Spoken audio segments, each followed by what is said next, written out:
महाराष्ट्रातील महत्त्वाच्या बातम्या फक्त 10 मिनिटात. या चॅनेलला अजूनही सबस्क्राईब केलं नसेल तर आत्ताच करा. इराण-इस्रायल युद्धाचा भारताला मोठा फटका बसला होता. देशात गॅसचा तुटवडा निर्माण झाला होता, ज्यामुळे अनेक हॉटेल्स व्यवहारांवर गंभीर परिणाम झाला होता. मात्र आता एक दिलासादायक बातमी समोर आली आहे. हॉर्मुझच्या सामुद्रधुनीतून भारतीय जहाजांना सुरक्षितपणे जाण्याची परवानगी इराणकडून देण्यात आली आहे. पुढील काही तासात ही जहाजे मुंबई आणि गुजरातच्या समुद्र किनाऱ्यावर दाखल होतील. भारताचे परराष्ट्र मंत्री डॉक्टर एस जयशंकर आणि इराणचे परराष्ट्र मंत्री अब्बास आराघची यांच्यातील चर्चेनंतर हा तोडगा निघाला आहे.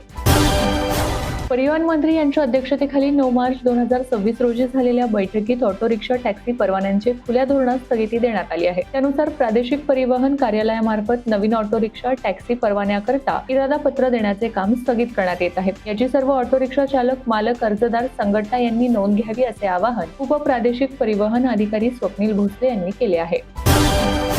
राज्याचे अर्थसंकल्पीय अधिवेशन सुरू असताना धक्कादायक बातमी समोर आली आहे. मुंबईतील विधान भवन बॉम्बने उडवून देण्याची धमकी मिळाल्याने एकच खळबळ उडाली आहे. एका ईमेलद्वारे ही धमकी देण्यात आली असून या घटनेनंतर पोलीस आणि सुरक्षा यंत्रणांनी संपूर्ण विधान भवन परिसराचा ताबा घेतला आहे.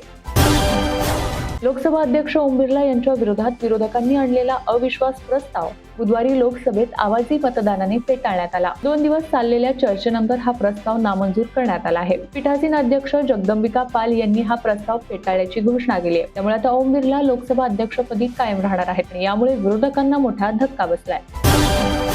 राज्यातील माजी सैनिक, भूमिहीन शेतकरी आणि शेतमजुरांना महाराष्ट्र शेतजमीन अधिनियमांतर्गत वाटप करण्यात आलेल्या जमिनी वर्ग 2 मधून वर्ग 1 करण्याबाबतचे धोरण 31 मार्च 2026 पर्यंत जाहीर करण्यात येणार असल्याची घोषणा महसूल मंत्री चंद्रशेखर बावनकुळे यांनी बुधवारी विधानसभेत केली आहे.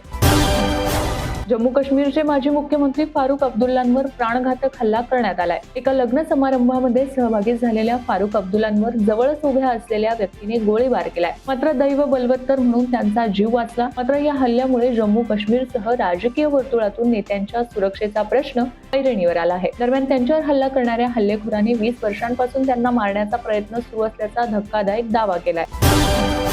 पुण्यातील एका वकिलाने T20 विश्वचषक विजयानंतरच्या जल्लोषात स्टार भारतीय अष्टपैलू खेळाडूने भारतीय ध्वजाचा अपमान केल्याचा आरोप केला आहे. त्या प्रकरणी पोलीस तक्रार दाखल करण्यात आली आहे. संपूर्ण देश हार्दिक पांड्याच्या प्रभावी कामगिरीचे कौतुक करत असताना दुसरीकडे मात्र पुण्यात त्याच्यावर राष्ट्रध्वजाचा अपमान केल्याचा आरोप करण्यात आला आहे.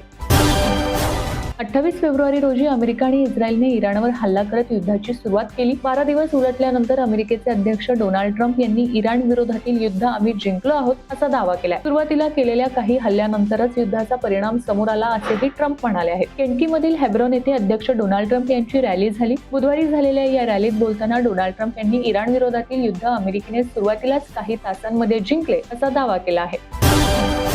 आरोग्य विमा कंपन्यांकडून दावे नाकारले जाणे आणि खासगी रुग्णालयांच्या आवाजावी बिलांविरोधात आरोग्यमंत्री प्रकाश आंबेडकर यांनी आक्रमक पवित्रा घेतला आहे. तक्रारींची शहानिशा करून दोषी रुग्णालयांवर बॉम्बे नर्सिंग ऍक्ट अंतर्गत कारवाई करण्याचे निर्देश त्यांनी दिले आहेत.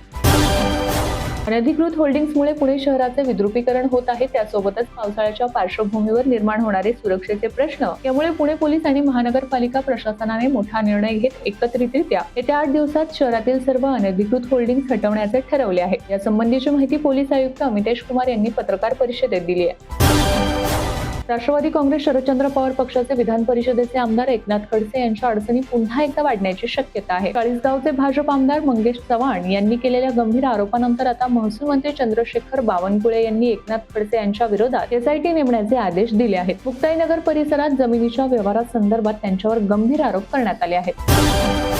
इराण आणि इस्रायल यांच्यातील वाढता तणाव आणि जागतिक अनिश्चिततेच्या पार्श्वभूमीवर भारतात इंधन टंचाई निर्माण होईल की काय अशी भीती व्यक्त केली जात होती. मात्र केंद्र सरकारने ही भीती फेटाळून लावली आहे. तसेच देशातील कच्च्या तेलाचा आणि LPGचा पुरवठा पूर्णपणे सुरक्षित आणि नियंत्रणात असल्याचे स्पष्ट केले आहे. पेट्रोलियम मंत्रालयाच्या संयुक्त सचिव सुजाता शर्मा यांनी बुधवारी एका पत्रकार परिषदेत या संबंधित माहिती दिली आहे. भारत आपली कच्च्या तेलाची गरज पूर्ण करण्यासाठी केवळ एका प्रदेशावर अवलंबून नाहीये, तर तब्बल 40 वेगवेगळ्या देशांकडून भारत तेल आयात करत आहे. जागतिक परिस्थितीतही भारतासाठी कच्च्या तेलाचे 2 मोठे कार्गो रवाना झाले असून पुरवठा साखळी विस्कळीत झालेली नाही असे त्यांनी स्पष्ट केले आहे.